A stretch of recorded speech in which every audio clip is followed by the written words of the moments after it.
Hello Philippines! May dumating tayong package today. Bubuksan natin. Tingnan natin kung anong laman nito.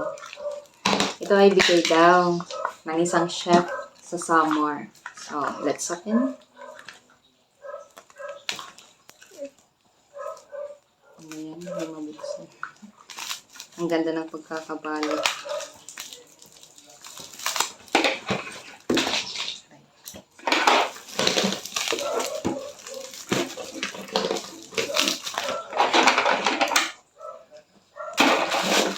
Tadaan!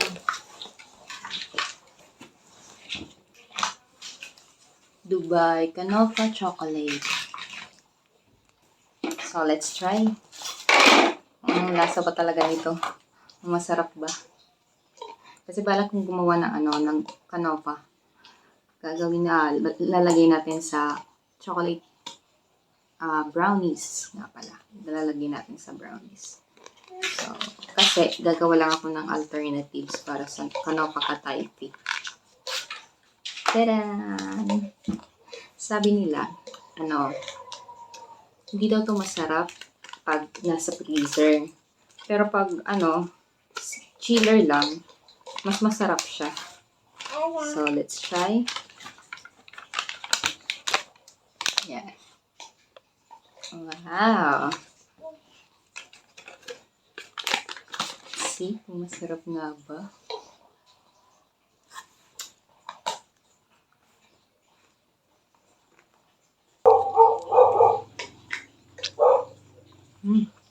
Crunchy.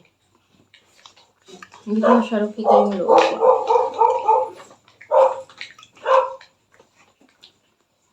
Lalasahan ko yung chocolate.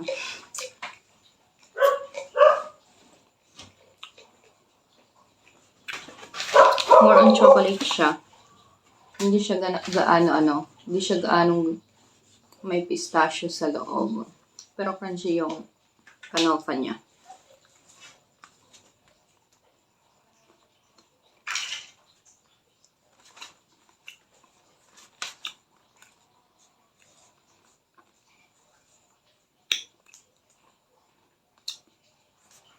Kung baga, yung pistachio niya, sabihin natin hindi siya as in nalalasahan. Sabihin natin nasa 30% yung nalalasahan lang ng pistachio dito sa Canofa chocolate.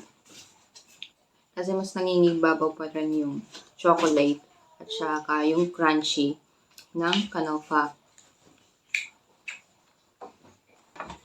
Masarap naman siya. Sabihin natin overall ito ay 65. Okay, that's all. Thank you, Philippines. Bye!